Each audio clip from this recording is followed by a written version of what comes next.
Okay, great. All right. Hello, everyone. Thank you so much for joining us on this gorgeous sunny evening.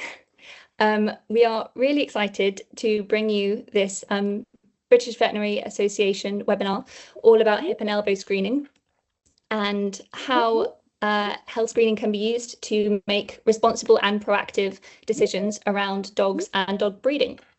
My name's Laura. I work at the British Veterinary Association with the canine health schemes, which is run in partnership between the British Veterinary Association and the Kennel Club. And I'm going to introduce our speakers. Unfortunately, one of our speakers, Elizabeth Baines, has had some technical difficulties, so she might be a couple minutes in joining us, but she'll hopefully be here shortly. But in the meantime, we have our other veterinary experts, Kate and Jerry, who are speakers on, who make up our panel that analyses the hip and elbow x-rays for the BVA KC scheme. So I'll hand over to one of our speakers, Kate, if you'd like to introduce yourself. Good evening, everyone. My name's Kate Bradley. I'm a vet working at Bristol University, mainly based in the clinics, doing sort of diagnostic imaging there. I joined the hip screening panel about 18 months ago, so I'm one of the newer members of the 10 of us on the panel. And Jerry? Hello, I'm Jerry Davies.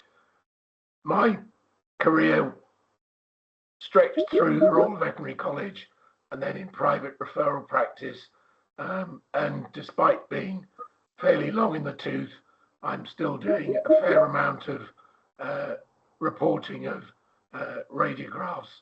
And I also do quite a lot of work for the guide dogs, particularly looking at their hip and elbow screening for their population of dogs. I believe actually our Chief Scrutineer is now with us, so I'm just going to allow her to introduce herself. Lizzie, are you here? I am. Oh yes, I've even on camera as well.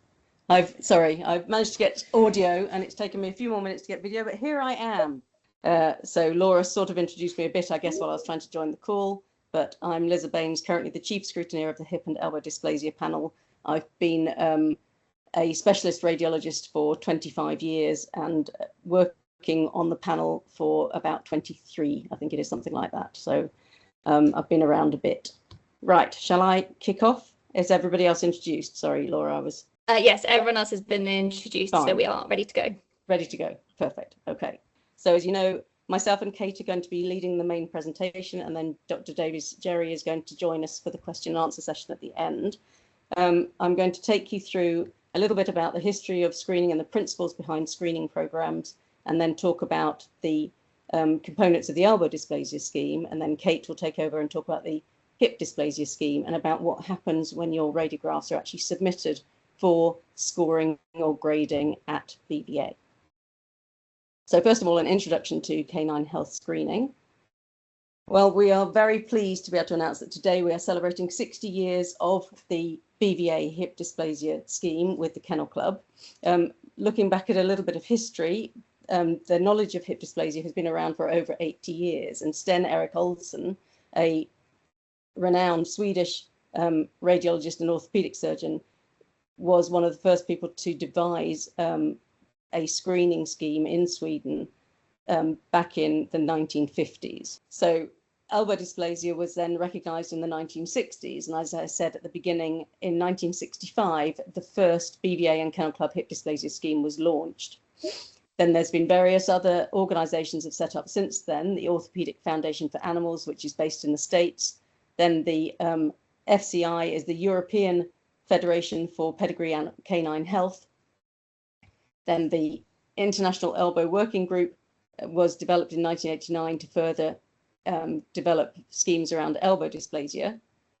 And we can see that in 1983, the BVA Kennel Club hip dysplasia scheme in its current format was started. So the scheme that we know with the different criteria that Kate is going to talk about has been around now for over 40 years.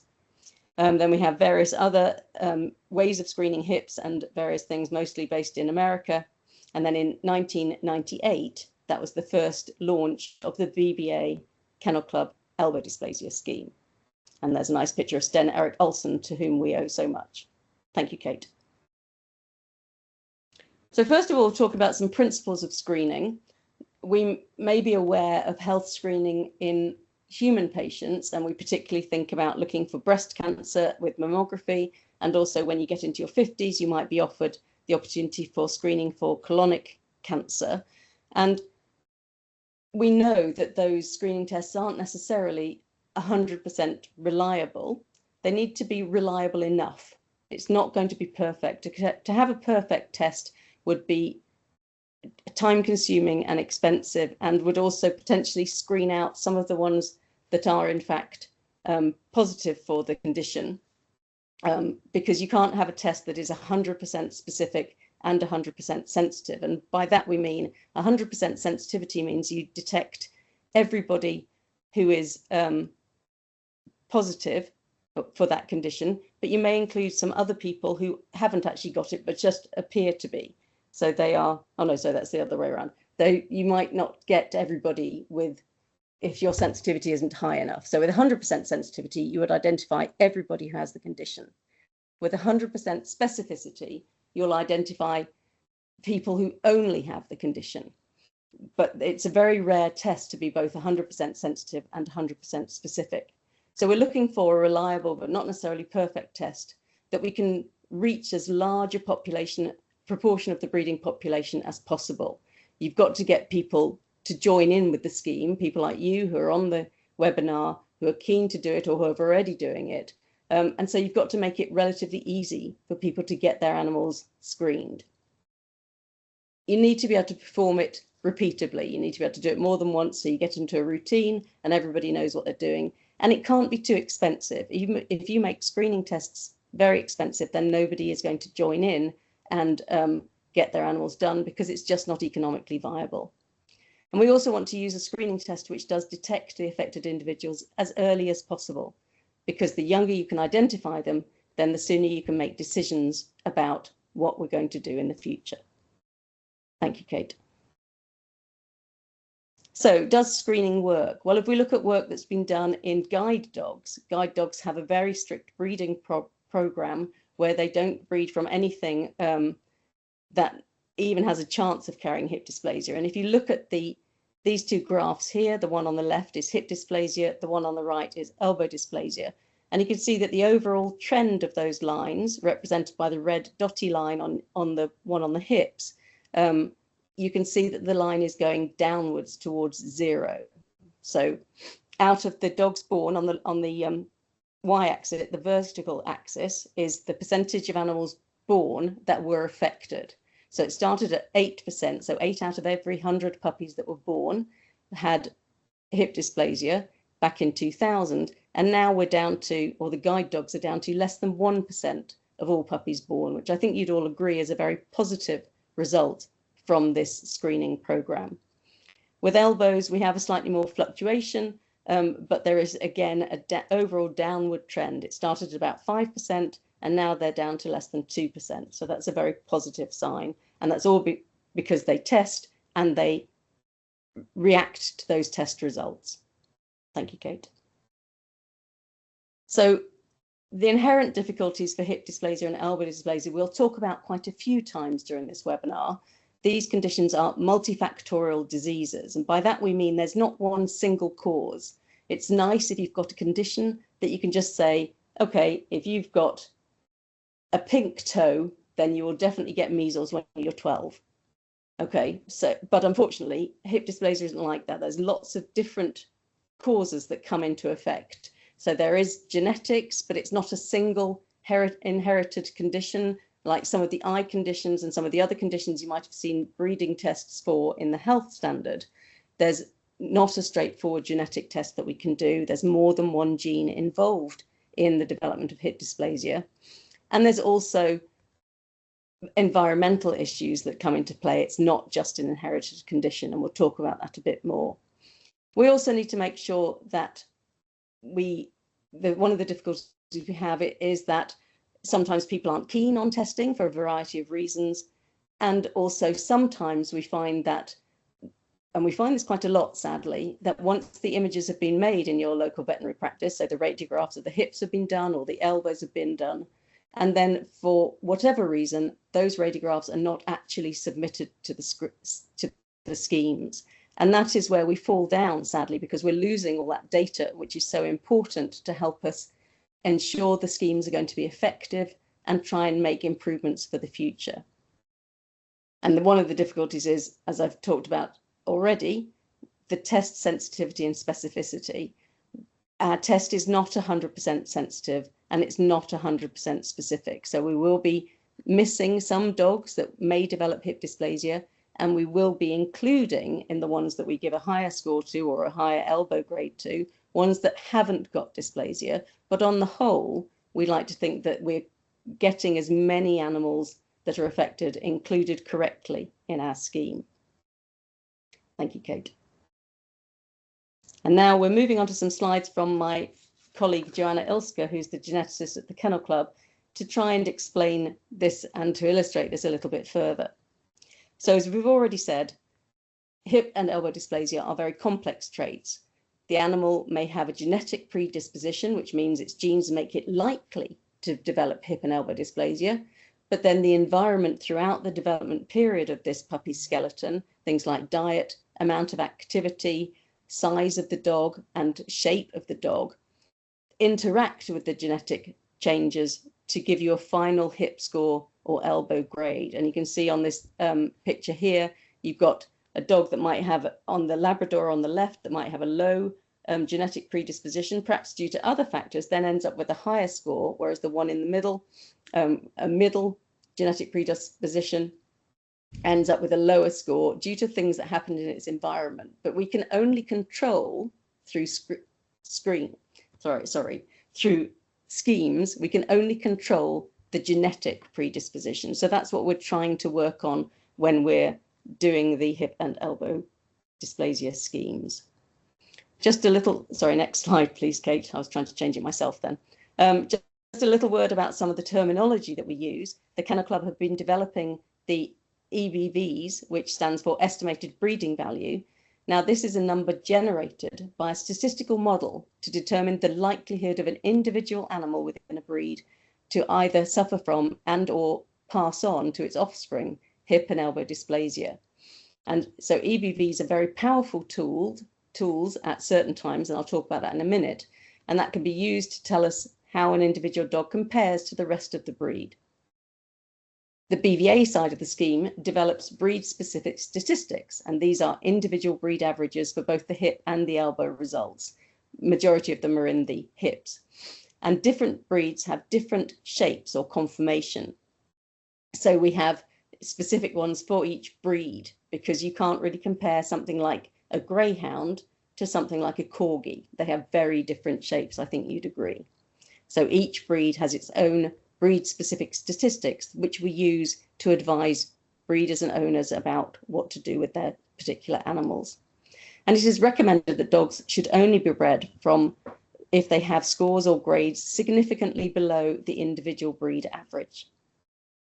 Now, EBVs are more accurate than the breed-specific statistics, but the breed-specific statistics are available for more breeds and encompass increased numbers of animals. I mean, things like the Labrador BSS encompasses probably over 30,000 individual dogs. So they give us a large amount of data to compare when you are testing your own individual animal and then comparing it to the breed median.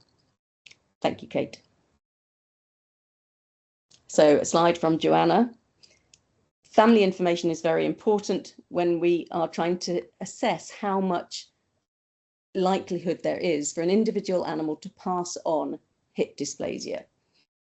So we look at the scores of the relatives to tell us more about this genetic predisposition, this likelihood. So we look at Rover and Fido here. Stop moving your mouse because you can't point. Rover and Fido have both presented and got scores, thank you, for mild hip dysplasia. But if we look at the pedigrees of Fido, the black dogs indicate dogs with excellent hips. So you can see that Fido has excellent hips in every single aspect of the pedigree that we've assessed.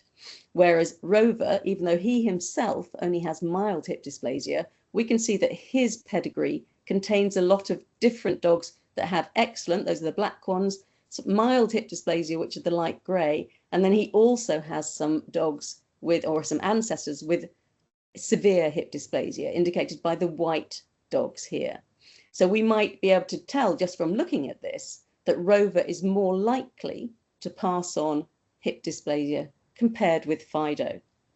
And that's essentially what EBVs are, but because they've taken a lot of data and number crunched it, they come out with actually a number to tell us rather than just us going, oh, look at this, he looks like he'll be better, Rover looks like he wouldn't be so good. So EBVs are much more scientific than that explanation just was. Next slide, thank you, Kate. So EBVs are calculated for all the dogs in the pedigree if we have that data available. And we can decide, excuse me, so the statistical model calculates EBVs for all the dogs in the pedigree.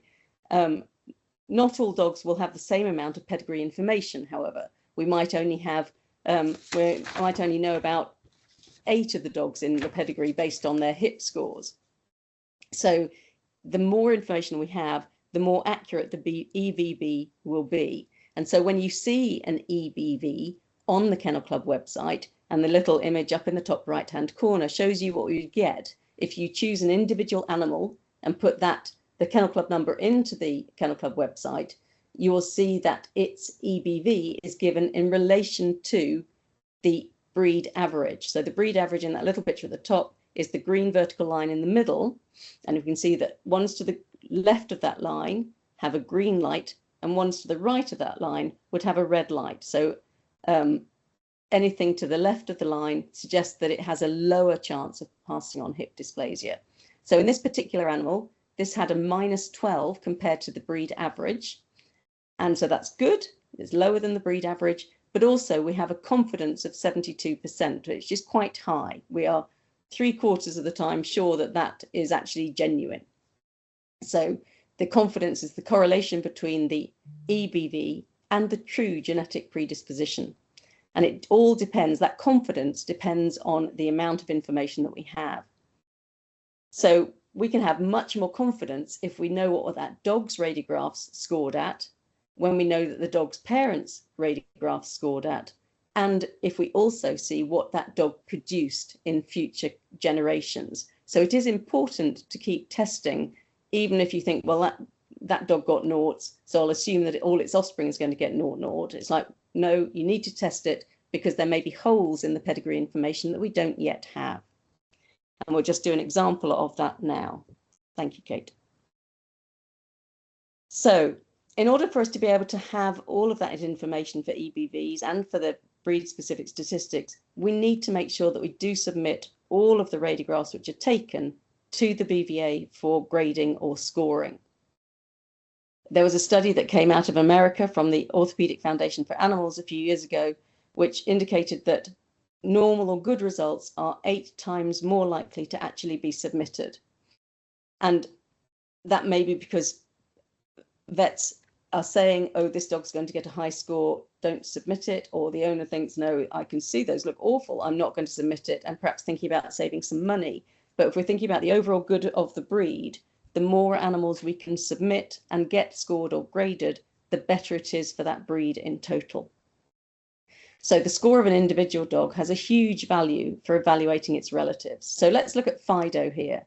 When we look at Fido's pedigree, the information that we've got based on the radiographs that were submitted from his ancestors, we can see that actually there's one grey one with mild hip dysplasia, but everything else is a black dog, an excellent hip dog. So how did Fido end up with severe hip dysplasia? Well, unfortunately, there are gaps in the data that we have from his pedigree. So we can't be sure what's going on in those animals that we haven't got information for. So if we go on to the next slide, we can see that actually if we found that information, if those radiographs had been submitted, we now begin to see that in those gaps, there weren't any good dogs, there were dogs with mild hip dysplasia or dogs with severe hip dysplasia. And that's the problem, because lack of reporting of poor scores significantly affects our ability to accurately assess genetic predisposition of relatives. So the more animals we can score or grade, the more information we have, the more accurate our estimates are going to be. Thank you. So moving away from screening, I know that was a lot of statistical information, everything all at once, but hopefully you'll have a moment to think about that. And now I'm going to talk more specifically about elbow dysplasia, and particularly what we're looking at on the radiographs when we're grading them at the BVA. Thank you, Kate. So what is elbow dysplasia? Well, elbow dysplasia, any dysplasia is a malformation of a joint. So in elbow dysplasia, that's going to be malformation of the elbow joints. These are two radiographs of the elbow joint of a dog that is at least a year old. Elbow dysplasia usually is bilateral, and the problem with it is that we get fragments in the joint, and those fragments can go on and cause problems in the joint, and you end up with secondary arthritis, what we describe on the radiograph as being osteophytes, which are little bony spurs or little bony outgrowths around the joint, and they act to impede on the smooth moving of that joint surface. So when we just look at these radiographs, you may not all be expert radiologists, but hopefully you can appreciate that the joint spaces that we can see, which Kate will now highlight for me if that's okay, are smooth and even. That little black line between the two bone surfaces is smooth and even. And when we look at the bone margins, they're very crisp and clean, with no extra little spurs of bone anywhere. And the joint looks like if you bent it, it would flex and move quite easily and smoothly. Thank you. So we'll look at some examples of ones that aren't quite like that in a moment, but why do we care about elbow dysplasia? Well, if you have a dysplastic joint, you will have decreased range of movement, and that will lead to lameness and pain. One of the problems we have with animals as veterinary professionals is that animals can't actually tell us how much they're in pain. So often you might think, well, he's never limped or he's never shown any sign of discomfort, but we can't actually detect whether or not your dog is painful all the time with a joint like that, because they can't tell us. We know that in people, osteoarthritis is very painful, and it can be very debilitating and stop people from walking properly, particularly in the hips in people. But in dogs, obviously, they use all four legs to walk on. So elbow arthritis is painful and will stop your dog moving freely. And so we'd like to, if possible, to reduce the incidence of elbow dysplasia in the dogs. And so if we can prevent it from occurring by breeding away from it, then that's got to be better than trying to manage it with medication, because you can't cure osteoarthritis. Once they have it, it's a matter of managing it with pain relief and possibly physiotherapy. And as some of you may well know, that can be actually quite difficult, and you have a dog that is perpetually uncomfortable or lame. Thank you. As we've said already, dysplastic joints have a multifactorial etiology. That means there are lots of things that have caused them. There is a genetic component, and that's the only thing we can really control in the screening program.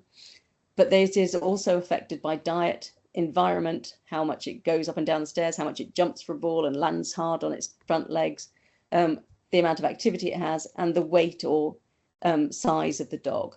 And it's also affected by conformation or shape. As I said earlier, the difference between a greyhound leg and a corgi leg, I think you can all identify that. And the animal may be affected, but may not show signs of that, and what we call asymptomatic. But that doesn't mean that it's not in pain, because animals find it quite difficult, and we find it quite difficult to actually detect pain in animals. So I think you need to be aware that even though you think when you get a high score or a high grade back and you think, but they've never been lame, unfortunately, that doesn't mean that they're not in pain. Thank you, Kate.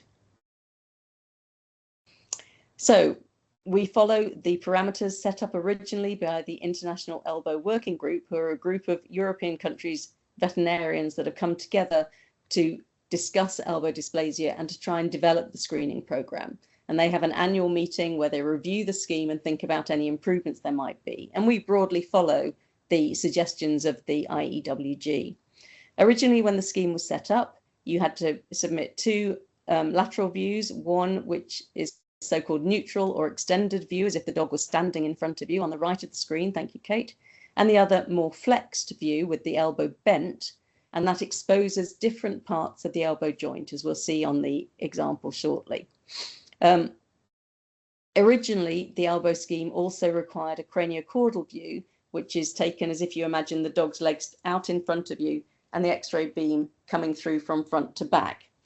This can be quite technically challenging to position well, and the IEWG, after a few years of the original scheme, actually took the craniocaudal view out.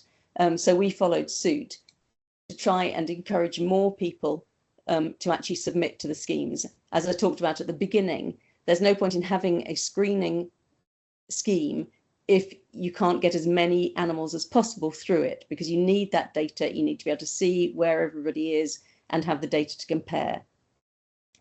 The main thing we look at with elbow dysplasia is the secondary arthritis change. And so we might see increased whiteness of the bone, which is sclerosis, and there are particular parts of the joint that we look at, which I'll talk about a little bit. And we might see the joint not appearing to be as congruent, as smoothly articulating as we expect, but that can be very difficult to judge in elbows. You'll see when Kate talks about the hips that we look at that with a bit more confidence, but sclerosis and incongruity can be quite challenging aspects to look at. So we are mainly looking at secondary change. We can occasionally identify the primary lesions, and the primary lesions that we are mostly looking for are fragmented coronoid process and ununited anconeal process, and I'll show you a little bit more about that later. But without, now we don't have the craniocaudal view anymore. That does slightly reduce our ability to see some of the primary lesions.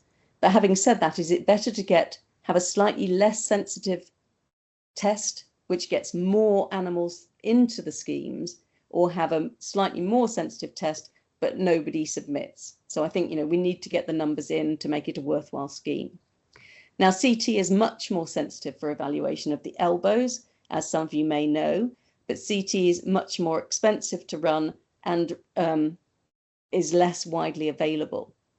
So again, we tend to use X-rays still to look at this condition, because every veterinary practice in the country pretty much will have an X-ray machine that they can use to take these radiographs.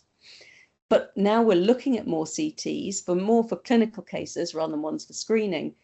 We're beginning to understand more about the changes that we do see on the radiograph. So our experience of CT within the clinic is helping us to apply that to the radiographs that we see in the scheme. Thank you, Kate. So when you submit your dog for elbow dysplasia scheme grading, we give a grade for each elbow, and the overall elbow grade is just the higher of the two. They're not added together, as you'll see in the hip scheme, but it's if one elbow is worse than the other, the overall score is the worst side. And there are 4 possible grades you can get. The 0 grade is radiographically normal, so we consider the radiographs to be absolutely fine. Grade of 1 suggests there's mild osteoarthritis. A grade of 2, there is moderate osteoarthritis or a primary lesion with no arthritis, and that's quite unusual, but we do see it occasionally. And the worst grade you can have is severe osteoarthritis, or definitely seeing a primary lesion with secondary arthritic change. So it's not just a straightforward quick look. You have to look for all of these things and measure them and assess whether you think it's mild, moderate, or severe. Thank you. So this is an example of a lateral view of the elbow, which was graded 0. We look at the margins of the bone and we can see they look nice and neat and smooth. If we go along the line of the anconeal process, thank you very much, Kate. That's very smooth with no irregular new bone starting there. Just follow around the curve of the trochlear notch for me if you could, Kate, that'd be lovely. That's just showing the way the elbow fits together beautifully, and you can imagine that moving quite nice and smoothly. And then at the bottom of the trochlear notch is the medial coronoid process, and in this animal we can see is nice and smooth and neat and looks like a little triangle there. We also look at the other parts of the bones around the elbow, particularly the radial head, which is another prime site for seeing new bone. And these are the changes that we will be looking for, and I will show you some examples just now. Thank you, Kate. So this is an example of a dog with elbow dysplasia grade 1, but this means it has new bone less than 2 millimeters height at any of those areas that we just talked about. And on this animal, the left elbow is normal, but the right elbow has new bone on the anchoneal process where the red arrow is. And that can be quite difficult to see, particularly if you don't know what you're looking at. Now, fortunately, we on the panel have been doing this for a while now, so we are fairly confident about what we're seeing. And so that would give you a grade of 1 measuring less than 2 millimeters. Thank you. A grade of 2 means that the new bone is more marked. And so this measures between 2 and 5 millimeters. And in this dog here, you can see the red arrow is pointing at the new bone on the elbow there. And finally, grade 3, you could have just severe osteoarthritis, more than 5 millimeters, or we could see a primary lesion and secondary osteoarthritis. And if you see a primary lesion and secondary osteoarthritis, it doesn't matter how bad the OA is, it means it's a grade 3. So on the left-hand side, there's a dog with a little bit of new bone on the anchoneal process, highlighted by the yellow circle. But when we look at the medial coronoid process, looking through the radial head where the red circle is, the medial coronoid process is fragmented, and we see a little piece there which shouldn't be there. So that's a grade of 3. The one in the middle, the yellow circle, just has a large lump of new bone. So that's getting a grade of 3 just based on its osteoarthritis score. And here just on the right is just to give you an example of a dog with an ununited anchoneal process, which is a condition we don't see very frequently, but it's very distinctive. It's this little bit of bone in a growing puppy by about 4 months of age. It should have stuck on. If you compare the other elbows visible on that radiograph, you can see that the others don't have that little black line running across the anchoneal process. And dogs with elbow dysplasia, the anchoneal process doesn't stick on as it should do. It remains detached. If you also look at that last one, Kate drew so beautifully on that normal elbow, the line of the trochlear notch to show how the elbow fitted smoothly together. If we just look at the trochlear notch on this one, you can see that there's a big gap between the humerus and the ulna. It looks like an elbow that's not going to bend smoothly and easily. So that's just an example of another type of primary lesion. And I think that might be me. Next slide. Thank you. So I will now hand over to Kate. Thank you very much for your excellent pointing. Thanks, Liza. So I'm going to take over now and talk through very similar aspects, but with reference to hip dysplasia, how we score radiographs and how the scheme works generally. So similar to elbow dysplasia, hip dysplasia is abnormal development of the hip joints. So the dys bit means sort of bad, abnormal or impaired, and the plasia relates to the growth. So it's abnormal growth and development of the hips. And in most dogs, it will be bilateral. So both hips will be affected, but that's not always the case. And occasionally we do see dogs where one hip might be dysplastic and the other one will look sort of close to normal. So occasionally it can be asymmetrical, but usually it's both sides. The abnormal development of the hips then leads to instability of the joint because it just doesn't fit together as well. And a joint that then is unstable has sort of other knock-on effects. So the soft tissues around the joint won't support it as well, the ligaments and the muscles surrounding the joint. And the fact that it's unstable leads to subsequent changes to the bone. So particularly the femoral head, we see change shape and become malformed within the hip socket. And I'll show you some examples of that later on. As with the elbows, over time, an unstable joint will lead to degenerative joint disease. So we'll see similar changes to those Liza described in the elbow, with the development of osteophytes, new bone around the joint, and osteoarthritis. With hip dysplasia, the age at which you might notice it does vary. So some dogs, it will manifest as pain or lameness very young, often less than a year old, but other dogs might actually cope with a slightly unstable hip for several years, and it will manifest in older age. I guess possibly not at all, but usually there will be symptoms as the dog ages and the osteoarthritis develops. Any dog breed can be affected, and cats can also be affected. But as you can imagine, the larger and heavier breeds are perhaps more likely to show signs because a large proportion of their body weight will be going down through those hips. And if they're unstable and wobbling around and painful, then they're more likely to show signs. So although all breeds can be affected, it's often the larger and the heavier breeds that we associate more with clinical hip dysplasia. So, like the elbows, why do we care? Clearly, it's because we all want healthy, happy dogs, and hip dysplasia is a significant cause of pain and lameness in dogs. You might not see it initially as lameness. Some young animals might start with a slightly unusual gait, sometimes described as they might sort of bunny hop or kangaroo hop. They may be painful, but not necessarily show it. But probably most commonly we see them lame because of the pain associated with their hips. And then, as with the elbows, as the condition progresses and animals age, they will go on to develop arthritis and degenerative joint disease. Importantly, with hip dysplasia, some dogs with dysplastic hips may not show any clinical signs, and that's where the screening plays a role, because it will pick up those animals that may not be obviously painful or lame earlier on, but they will have abnormally developed joints, and by radiographing them and checking those joints we can pick up those animals, and ideally those would be the ones that you wouldn't then go on to use for breeding. Another challenge with hip dysplasia is that what we see on the radiograph doesn't always match how lame the dog is.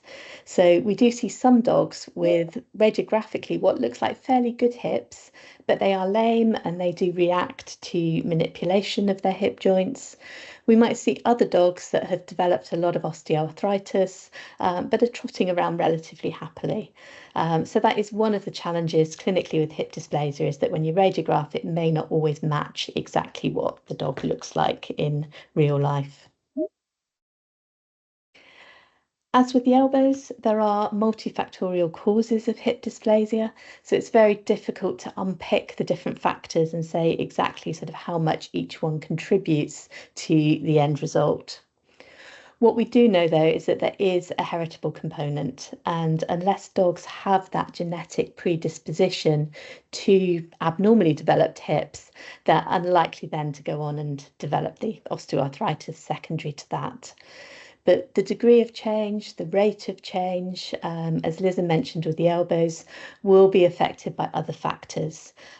Things like their diet, the environment they're in, their activity levels, the type of activity they're doing, how heavy they are. So we mentioned heavier breeds are more likely to be lame. Also obese dogs, so if you can control weight, that might also help them. And as we've mentioned, you can get dogs with dysplastic hips, but they may not show any of those symptoms. So what do we mean by a dysplastic joint? I'll show you some examples of both hips that look normal and dysplastic hips. So this radiograph shows very normal hip joints. This would have been taken with the dog lying on its back on the X-ray table, and then we extend the legs out behind the dog and rotate the stifles inwards. So what we want to assess the hips are the femurs looking very straight and very parallel to each other, which you can see that these are.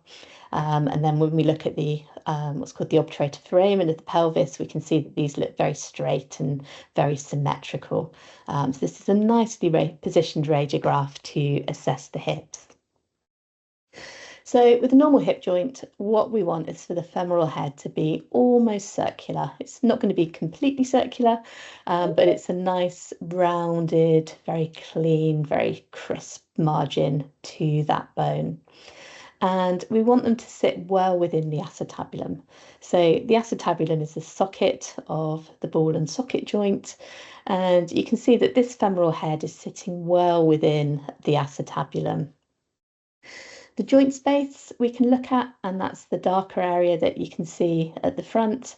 And what we want is for the acetabulum cranially at the front there to curve around and match the curve of the femoral head. So that joint space stays very parallel and very even, with all of the bone margins clean. And we can see on this radiograph as well, if you look over the femoral head, you can see this white line that we can see running sort of front to back is the dorsal aspect of the acetabulum. So that's looking down on the top of the acetabulum. And you can see in this hip, a nice proportion of the femoral head is sitting deep to that acetabular border. So generally in normal hips, we'd want about half of the femoral head to be sitting within that acetabular socket. So these are both nice, normal hip joints. So conversely, this shows you an example of what we mean by a dysplastic joint. So both of these hip joints are abnormal. So if we look at the acetabulum, you can see that it's looking quite shallow, a little bit like a saucer compared to a soup bowl, a very sort of shallow socket. And if we look at the joint space now between the femoral head and the acetabulum, you can see that they don't match. They're now incongruent for that joint. It's not a ball sitting nicely into the socket. It's sort of not quite a ball sitting well out of that socket. When we're scoring the hips, we're looking for new bone around the joint margins. These hips don't have that much new bone, but there's a little bit just sitting on the cranial acetabulum, perhaps a small amount just around the femoral neck.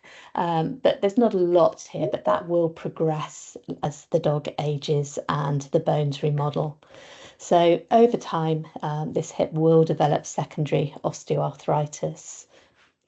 If I just sort of rejoin the normal hip and put those side by side, that just gives you a comparison of a nice normal hip on the right hand side where we've got a very congruent joint versus a dysplastic hip where that femoral head is sitting well outside the acetabulum, and we can see that the joint space is very incongruent, widening as we sort of head towards the centre. So this slide just sort of summarises the BVA and Kennel Club Hip Dysplasia Scheme and what we're looking at when we score the radiographs. So on the first line, you can see a lot of acronyms. So these are the factors that are scored. So NA stands for Norberg angle, SL is subluxation, this is the cranial acetabular edge, then we have the dorsal acetabular edge, the cranial effective acetabular rim, which is where the dorsal and the cranial edges meet. The acetabular fossa, which is the little indentation in the acetabulum where some sort of ligaments run in. The caudal acetabular edge. And then the final two are looking at the femoral head. So looking for femoral head and neck exostoses, which is the new bone that develops around the femoral head and neck. And femoral head and neck recontouring, which is where the shape of that femoral head and neck changes.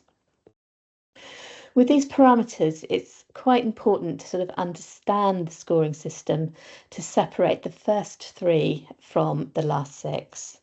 So the first three assess what we call primary disease, how that hip joint's developed and how well the femoral head fits into the acetabulum and how congruent the joint is.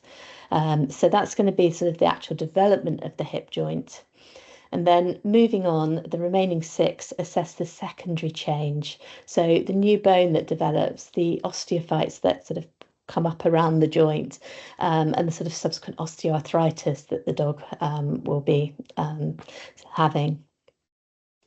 So given that we're looking at hip dysplasia, it's really the growth and development of the joint that is that sort of genetic predisposition to hip dysplasia. And that's really reflected by the first three parameters.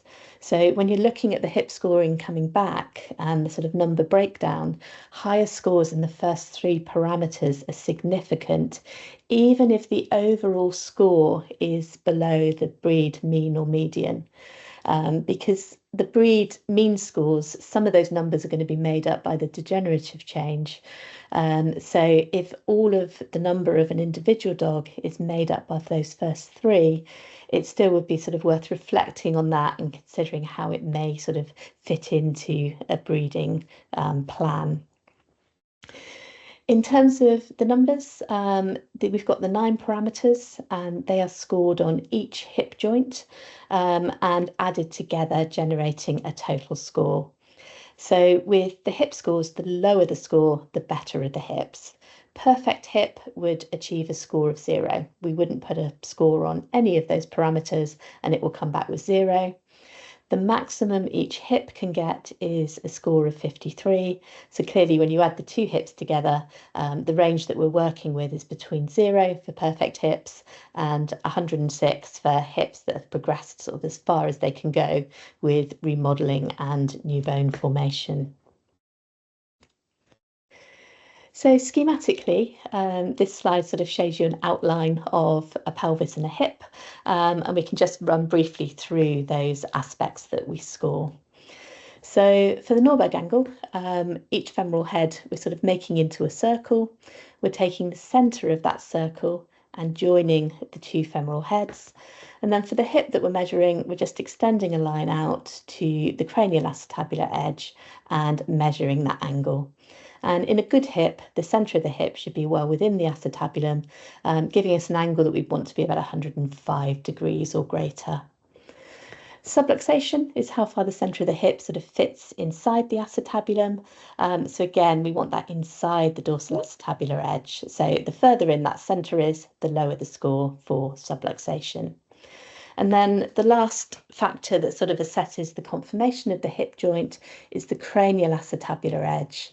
And you can see that forms the acetabular side of the hip joint. So we want that to be nicely curved, very smooth, and paralleling the curve of the femoral head. So that joint space stays very symmetrical. For the secondary degenerative changes, we're then looking at the dorsal acetabular edge, the cranial effective acetabular rim, where the cranial and dorsal edges meet, the acetabular fossa, which is the little indentation that you can see, the caudal acetabular edge, and then any remodelling of the femoral head and neck and whether the shape's changed for the recontouring score. So all of those are given a number, which is added up to give you your score.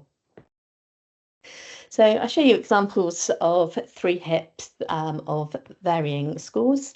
So this first one was an Italian Spinoni that achieved a score of 0. So pretty much perfect hips.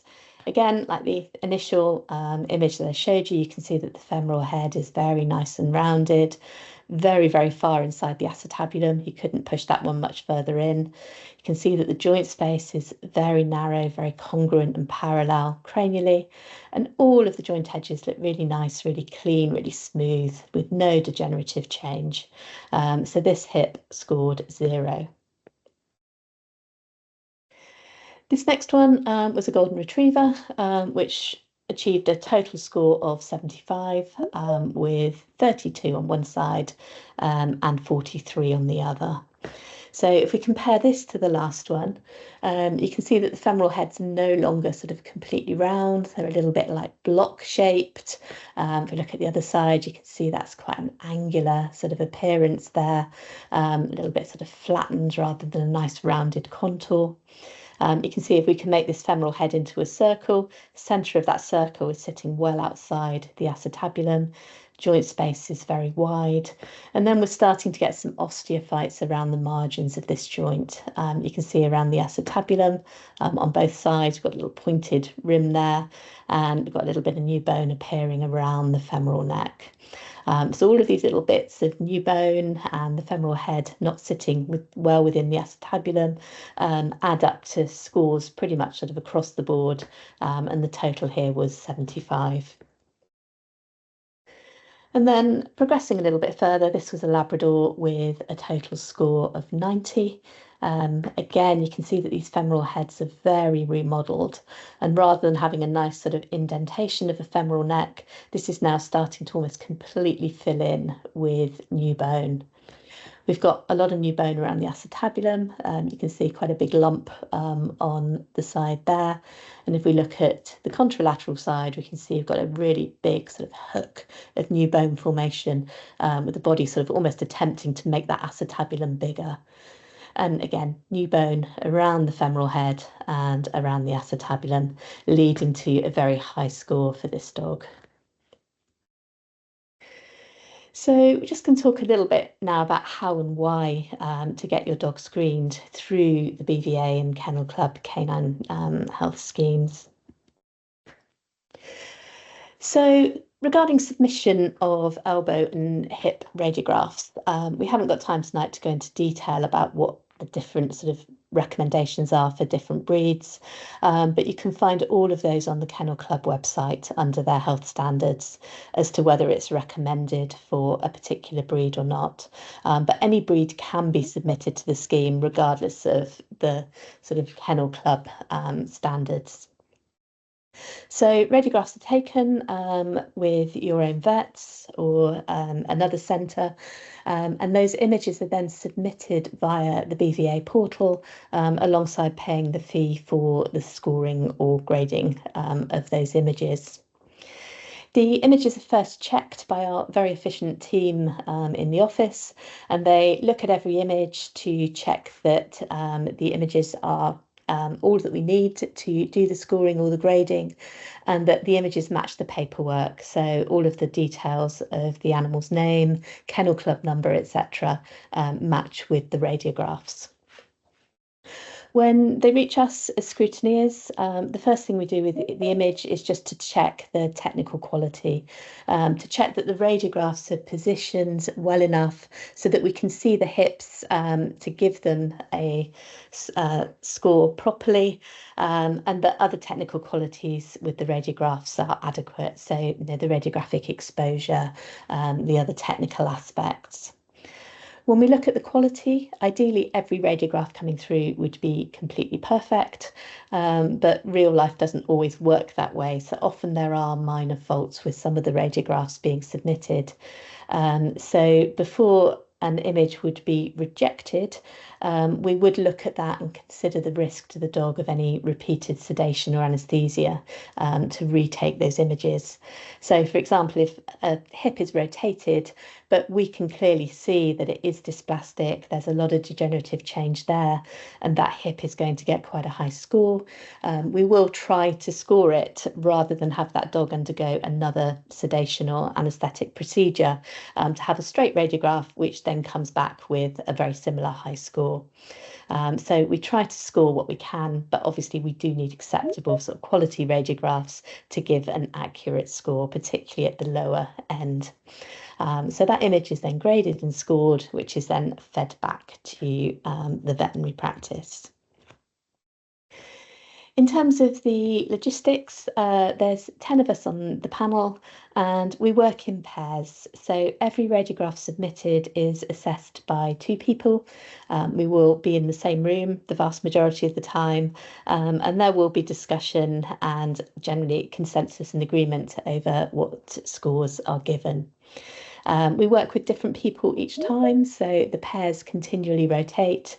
So it means that it's not the sort of same combination of people for assessing the radiographs every time. If there's any queries from the original scrutineers, we have Liza to fall back on and her valuable advice. So we always have that available if there's any disagreement or just want a third opinion on something. And then there is also a formal appeal process. So if you're looking at the score and you don't agree with it for whatever reason, you can appeal that score. And radiographs coming back under that appeal process are assessed by 3 additional people. So that would be 2 new scrutineers who weren't involved with the initial assessment of that image, and then independently to those 2 people, the chief scrutineer, so Liza would look at those as well. We have a quality control programme in place. So Chief Scrutineer monitors the appeals, and we will discuss those at our annual quality control meeting. So how many might have gone up in a score or a grade with elbows, how many went down, how many didn't change. And then as a group, meeting once a year is really quite helpful so that we can all be together to discuss any challenging cases, look at the statistics, and generally sort of see everybody, because obviously otherwise we're only working in pairs through the year. So as just to reiterate what Liza was saying about the sort of genetics, we get a score for every hip radiograph, but to make those scores representative of the population of dogs out there, it's really important that all radiographs are submitted and not sort of don't submit one because you think looking at it, the score might be higher. Reasons for that, obviously, the more data we have for each breed, the more accuracy we have, and there'll be much less holes in the pedigrees to calculate estimated breeding values. But the other important thing is if it's only the dogs that have the better hips that are submitted, that's going to bring down the breed mean and median scores and potentially reduce the gene pool available for breeding, because dogs have to sort of get better and better to be below the median if that is made up of the dogs that all have good hips anyway.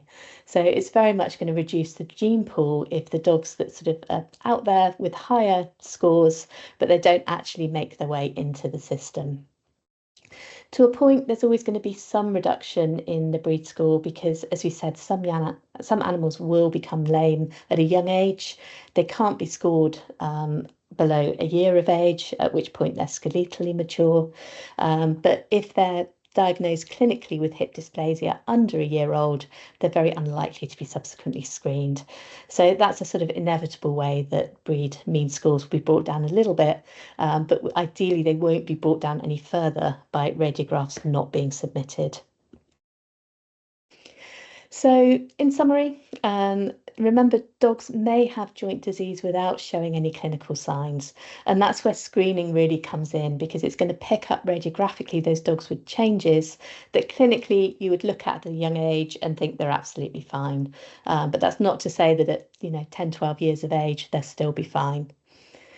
Dogs can pass on that predisposition without showing signs. So again, having an idea of the radiographic appearance of those joints is really helpful when it comes to making breeding decisions. And the aim of the schemes overall is to try to reduce the incidence of hip and elbow dysplasia within each breed population. So hopefully we can end up with happier, healthier and pain-free dogs. Where EBVs are available, they add an additional sort of layer of information to guide breeding decisions because it brings in the pedigree and the background of those animals. And again, schemes rely on accurate data from as many animals as possible to calculate those breed specific scores and the EBVs. So please do submit radiographs that are taken and avoid sort of looking at them thinking they'll score and not submitting them, because it's not doing the populations as a whole any favours by doing that. Okay, thank you very much for listening. I will pass you back now to Laura, and we will take on some of the questions that have been pre-submitted. This slide just gives you the link for more information on the estimated breeding values. Thank you very much. Thank you so much, Kate. And yeah, so we've got about 10 minutes to go through some of your really fantastic questions that you submitted when you're registering. So I'm going to pop the question in the chat as I ask it, and the scrutineers will respond. So the first question that we have is, why do we still hip score? Why do we hip score if you can still breed from dogs with a high score? Right, well, I'll field that one. So we hip score, as we've hopefully explained a little bit in this webinar, to give us the data about each individual animal so we can make advisable breeding decisions. But ultimately, the hip dysplasia scheme is voluntary. And so we can't say you cannot breed from animals with a certain hip score. The Kennel Club have slightly more authority, if you like, but still, if they, you can't be too dogmatic about these things. Everybody needs to make an educated decision about their own breeding plans and try and get as much information as possible. But hip and elbow dysplasia scores and grades are only part of the decision making when you're thinking about breeding your dog. They are very important. I hope we've emphasized that to you, with the importance from a welfare point of view as well as anything else. But in breeds that only have small number of specimens in the country, you've got genetic pressures which you don't want to eliminate dogs from the breeding pool if they are otherwise excellent specimens of their breed. So it is part of the decision making, but it's not ultimately the only thing you should consider. So we can only make recommendations, and you make your own choices in the end. Thank you. Great, thank you very much. Our next question. By how much does hip and elbow dysplasia reduce a dog's lifespan? Okay, I can take that one. It's quite a difficult question to answer with any degree of accuracy, because as we've seen, dogs can have hip and elbow dysplasia and not show that many signs, or they can develop osteoarthritis very early on. So clearly, once osteoarthritis is there, we can only manage a dog's symptoms, so they can be given pain relief, they can be given physiotherapy, but essentially you're not going to cure osteoarthritis. So in terms of lifespan, it really comes down to a decision on quality of life, and there'll certainly be some dogs out there whose lifespan does become shortened because a decision might be made to euthanize them because they are so painful and so uncomfortable. But that may not be the case with all animals. They will, comfortably live into old age with their symptoms being managed often.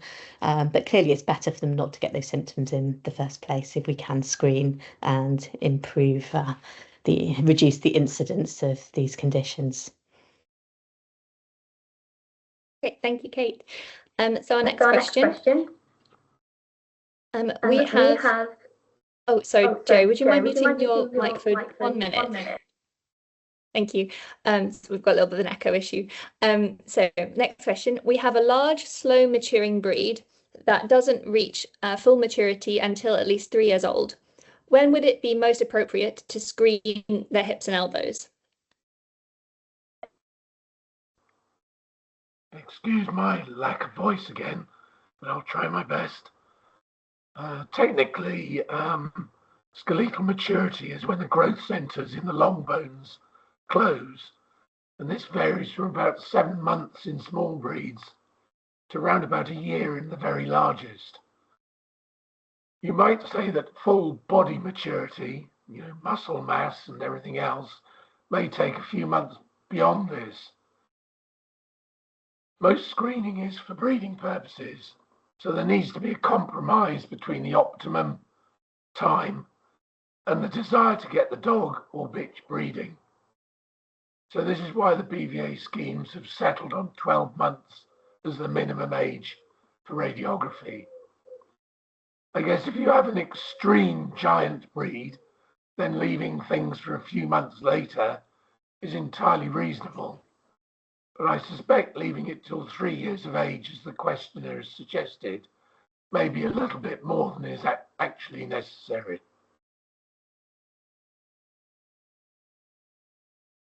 Thank you so much, Jerry. So our next question. Here we go. Why should I get my dog screened if I'm not going to breed? Shall I take that one? So there's several reasons, really. Clearly, even if you're not going to breed with your dog, you still want an optimum quality of life for that dog. So screening dogs, even without the sort of plan to breed them, would allow you to see any abnormalities in the hips and elbows at that age and to be aware of them. And if you're aware of them, you can then take advice from your own veterinary surgeon as to how you might be able to engage in early preventative care for those dogs. And likely, if there are changes there at a young age, they will worsen over time. And hopefully by being aware of that, you can sort of take measures to try to reduce the progression as as far as you can and be in a position to manage any symptoms and look out for any symptoms that dog might have or any signs that dog might show. And certainly published information. There was a paper earlier this year in the Veterinary Record looking at guide dogs, and they compared the development of osteoarthritis in dogs with higher scores versus lower scores. And the dogs that scored more highly were 2 to 3 times more likely to develop arthritis than those with lower hip scores. And clearly, if you don't screen, you don't know how your dog's hips are. So I think it's really the knowledge and the evidence base that goes with that. Great, thank you. What reason would people still use a bitch with an elbow grade above 0 in a breeding program? That'll be me. Well, as I said in my previous answer, it does come down to personal choice to a degree. If you had a numerically small breed and that bitch was in every other way perfect temperament, perfect other conformation, then you might think it was okay. We have to recommend, from the point of view of creating the best chance that we are going to reduce the incidence of elbow and hip dysplasia, we recommend that you only use dogs with elbows that have graded 0-0. But, you take that into consideration, and that might be a choice that you make. Obviously, we would never, ever recommend using anything over, at the very most, a 1. Because 2 and 3, you've already got significant arthritis there. So you are predisposing this animal to producing puppies with elbow dysplasia. But you need to take the decisions on the lower graded animals into consideration when you're considering everything about your choice for breeding. Great, thank you so much. I'm afraid I think we're out of time to go through any further questions, as it's nearly 8:15.